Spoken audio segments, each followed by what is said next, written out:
The day started as it does. In Nur Shams and Tulkrum, the occupation has to remove a damaged bulldozer.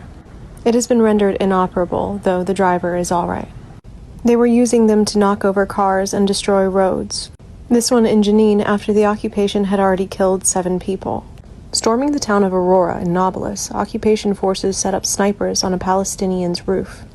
They frequently take over Palestinian homes and use them as military bases. When they do so, they tie up and blindfold the family, place them somewhere where they won't be in the way, in this case outside in the heat, and take over their house. This photo was taken today in Beit Rima, northwest of Ramallah. It was taken by an occupation soldier who had tied them up and placed them on the porch, posted to their social media. This is not video footage of a monsoon, nor is it video footage of a mudslide. This is Nur Shams.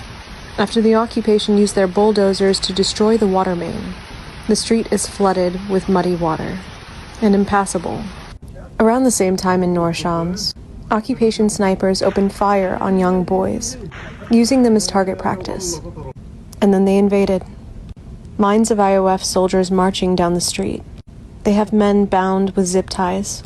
More hostages taken by the occupation. Through the slats of a fence, we see them march down the street. Almost all of them are teenagers. The occupation is sending their children to kidnap Palestinians. And then we see the hostages they've taken, zip-tied and being escorted to more administrative detention. This invasion occurred in the north of Jerusalem. And this one was in Al-Farah camp, south of Tubas. And in the city streets of Shurafat camp, they fired tear gas at civilians. They largely destroyed the roads, and not even areas they planned on driving on. In Jenin, occupation soldiers opened fire at random in the city, spraying towards civilians' houses. And given their invasion, many people fled, which was Israel Katz's plan all along. He said that the threat in the West Bank should be treated like Gaza, and a temporary evacuation of the population should be implemented, considering, he says, that this is a war on everything. This is likely why they imposed a siege on the hospital in Jenin, and shot at journalists to try and prevent them from covering the aggression in Nur Shams. They closed all the entrances and exits to Jenin for the 12th consecutive invasion, and after placing earthen barriers around the hospital to prevent entry and exit, there was the threat to invade. With 180 patients and 75 medical staff plus the families, it would have put hundreds at risk. And at the same time, they were abducting EMTs from their ambulances. In Deir al-Bala, the occupation struck a school. There were at least 8 martyrs and a number of wounded, including this woman's young son. His wheelchair tipped backwards so it wouldn't slide off the cart, as he's being pulled by a donkey to the hospital. And he wasn't the only son she lost.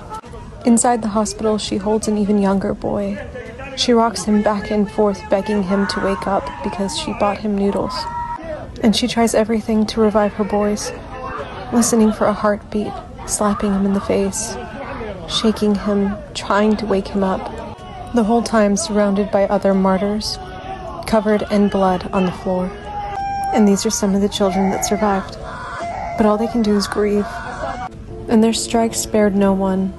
Slaughtered goats lay in the street, sheep and lambs, while the tents are on fire. But you can see the specific tents they targeted, meaning they struck these people on purpose. And the World Food Program has announced that they will suspend all operations within the Gaza Strip after the occupation opened fire on one of their vehicles.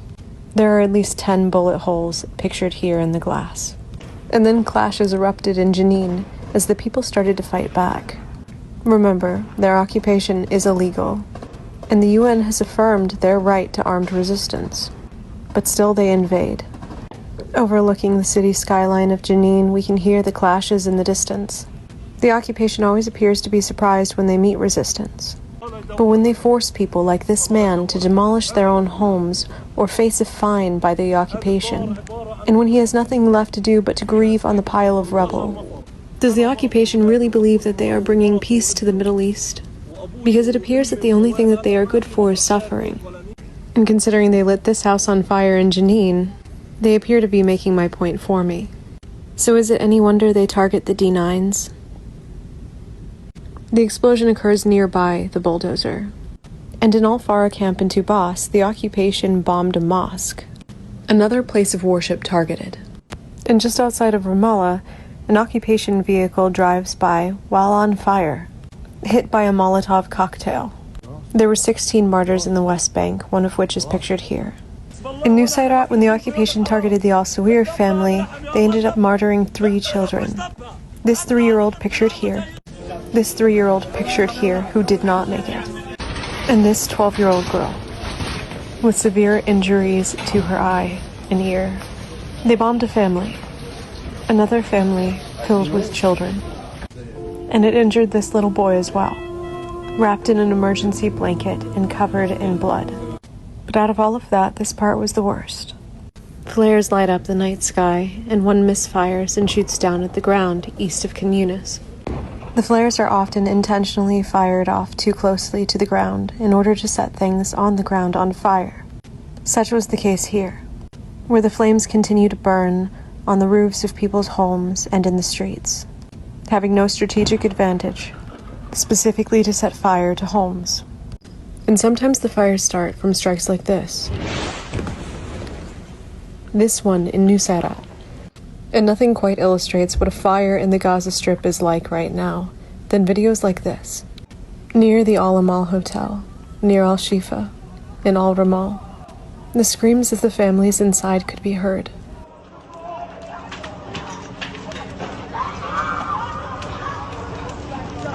The entire structure appears to be on fire all around them.